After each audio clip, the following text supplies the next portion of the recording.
A short time after the shooting. The deadly storms, the mother and her children trapped on the roof of their car. We're in the water. The car is under the water. We need help. I've got my kids. Tonight, the dangerous driving, up to a foot of snow in some places, and where it hits tomorrow. The mayor mystery, the newly elected mayor of an American city, found dead in his home, a city stunned. The fire worries tonight involving one of the hottest Christmas gifts of the season. Authorities want to know, is it the battery? Was it something else? One family tonight saying their home caught fire.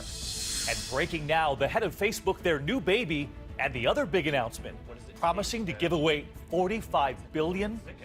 This is ABC World News Tonight with David Muir. Good evening, and it's great to have you with us here on a Tuesday night. And we begin in Chicago, where the police chief is now out of a job tonight after that controversial video of a deadly shooting. And just a short time ago, the Attorney General in Illinois called for the U.S. Justice Department to investigate whether Chicago police broke federal law. Authorities say the teenager was shot 16 times, police allegedly firing even after he fell to the ground. The teen walking in the middle of the road, cops moving in, weapons drawn. And tonight, this new image, officers inside a nearby Burger King, allegedly combing through surveillance video moments after the teen was shot dead, leading to new questions over how the investigation was handled. ABC's Alex Perez leads us off from Chicago. Tonight, amid the rising tension in this city, Chicago's top cop out of a job. Chicago Mayor Rahm Emanuel bowing to public pressure, shaking up his administration, dumping the city's top cop, Gary McCarthy. He has become an issue rather than dealing with the issue, and a distraction. The fallout comes on the heels of the release last week of that shocking dashcam video. Investigators say it shows Chicago police officer Jason Van Dyke shooting 17-year-old Laquan McDonald. 16 shots in 15 seconds. Van Dyke, who argues he fired his weapon because he feared for his life, was released on bond Monday night. A second dashcam video shows police pursuing McDonald as he runs through a Burger King parking lot moments before he was shot. These images, obtained by ABC News, show an officer in the restaurant shortly after the shooting. The Burger King district manager alleges officers deleted video from at least one of the restaurant's several cameras. But investigators who reviewed the surveillance video say forensic testing of the system shows video was not tampered with. Both sides agree the cameras would not have captured the shooting. And David, Mayor Emanuel also announcing a new police accountability task force to handle cases of excessive force and problem officers. There's already an ongoing federal investigation into how the McDonald case was handled. And tonight, the Illinois Attorney General calling for the Department of Justice to completely review the entire Chicago Police Department. David? ABC's Alex Perez leading us off from Chicago. Alex, thank you. And now to the winter storm on the move this evening. Several states under flood watches tonight. Millions of commuters driving home in this. Images of the blinding snow there in Albert Lea, Minnesota, whiteout conditions along Interstate 90. And tonight, the 911 call just now emerging of a mother and her children trapped on the top of their car, clinging to a tree, calling for help. Here's ABC's Ryan Owens. A mother's desperate call for help. We're in the water. The car is under the water. We need help. I've got my kids and my grandpa.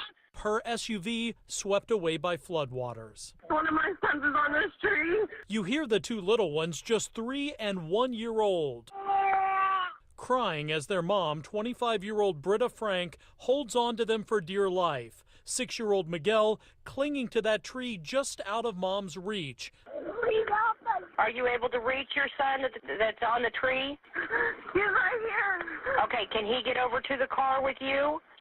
I can't let go of my other baby. Frank's SUV was swept into an Oklahoma creek Friday as she says she was following her GPS home to Kansas from her sister's house. She was caught in the massive storm that paralyzed parts of the middle of the country over the long holiday weekend. I just kept telling myself, we've got to get out of here. We have to get out of here. They had to wait about 45 minutes in that frigid water. Okay, I need to put the phone down. They're going to tell us the road. One by one, 3 generations of one family brought to safety. A terrifying ordeal for this family, but the truth is they're one of the lucky ones. 14 people died over the long holiday weekend as that storm moved through. Most of them, David, just like this family, trapped in their cars. The water behind Ryan there in Dallas. Let's get right to Chief Meteorologist Ginger Zee because of the track of this thing. It's still moving, bringing more dangerous driving. 3 pockets of danger tonight that I want to take you to. So let's go east of the Rockies, anywhere with the winter weather advisory, still in the northern plains, only through tonight. But the flood watch goes through tomorrow for a lot of folks in parts of the Appalachians, mostly the southern Appalachian. Then you go up to New England and you've got a freezing rain advisory, parts of New Hampshire, Vermont, and Maine. You can see that storm spinning there in the Midwest as it moves to the east, and that other low there, slow mover. So 2 to 3 inches of rain could come with that. I think tomorrow into early Thursday is when we finally say goodbye to this storm, David. Right. You'll have more on this track first thing in the morning on GMA. Ginger, thank you. We move on now to a troubling new report tonight about what brought down an Airbus A320 and new questions about whether the pilots knew what to do when their computers failed them. The AirAsia jet went down off the coast of Indonesia last year, killing all 162 people on board. Well, now we learn of a computer issue that likely contributed to those disastrous consequences. That's the computer board there. Investigators saying the pilots were likely not trained well enough on what to do next. ABC's David Curley covers aviation. The mysterious disappearance of the AirAsia jetliner, its wreckage recovered by divers from the bottom of the Java Sea, came down to one small cracked soldered wire on a computer board, along with questionable maintenance and pilot training by the Indonesian budget airline. That bad soldered joint was sending false alarms about a rudder problem. It happened 23 times in the prior 12 months, but the airline did not replace the computer board. During the fatal flight, that alarm went off several times, and the pilots, acting outside guidelines, pulled the circuit breaker, which shut off the autopilot. The Indonesian report goes on to say that the pilots were inadequately trained to recover from a stall, and the jet with 162 on board tumbled into the sea. Anytime you don't pay proper attention to the training of pilots, not just systems operators, and maintenance that has absolutely no room for anything less than perfection, you're going to end up with accidents. U.S. investigators will take any lessons they can from the Indonesian report, but already U.S. rules governing maintenance and pilot training are some of the most comprehensive in the world. David? David Curley with us live tonight. David, thank you. And back here at home this evening into a much different mystery involving a newly elected mayor in Alaska. The mayor of that state's capital found dead in his home a popular figure elected to the office just weeks ago. ABC's Neil Karlinski tonight on the investigation. Greg Fisk was only sworn in as mayor of Juneau 5 weeks ago, but tonight his mysterious death has left Alaska's capital city reeling. Police saying the new mayor, whose Facebook page is filled with campaign photos, was found dead in his home Monday by his adult son, adding cryptically that investigators are aware of rumors that an assault occurred in connection with Fisk's death. Those rumors are speculation. A cause of death hasn't been determined, but police now say the mayor did have injuries. It's quite a shock to a lot of people. He had come into office as an innovator to really shake things up. This was Fisk in a recent debate. He was 70 years old, well-liked, full of ideas, and seemingly healthy. Ultimately, we can't cut our way to prosperity here. We've got to grow the economy. Outside the mayor's home tonight, candles and notes left in his honor. Police say members of the public have been helping with the investigation. An autopsy will be performed to determine what killed the mayor. Tonight, police say they are investigating all possible scenarios, David. Neil Karlinski. Thank you, Neil. Now to the race for 2016. Donald Trump with a new prediction already coming true tonight. The Republican frontrunner predicting Chris Christie would soon come after him, and tonight he has. He's not the only one. Even former New York City Mayor Rudy Giuliani now saying that Trump is being judged by a different standard, saying other candidates would never get away with what Trump has said. ABC's Tom Yamas on the campaign trail. With time running out, Donald Trump now predicting his friendly rivals will soon turn against him. Christie hasn't hit me yet. He will. He has to. He has no choice. He's at 2 or 3. He's got to. He's going to hit me at some point. Hey, there's only one way you get to the top, and it's all through Trump. Let's face it. And Trump was right. New Jersey Governor Chris Christie hoping to gather some momentum after winning the endorsement of an influential New Hampshire newspaper is now laying into the Republican frontrunner. If Donald starts yelling and screaming at me in the middle of a speech, you could be sure that I'll say, sit down and shut up. Christie castigating Trump for mocking a disabled reporter like this. Now the poor guy, you got to see this guy. Oh, I don't know what I said. I don't remember. A performance Christie calls unpresidential. You shouldn't be making fun of people's disabilities.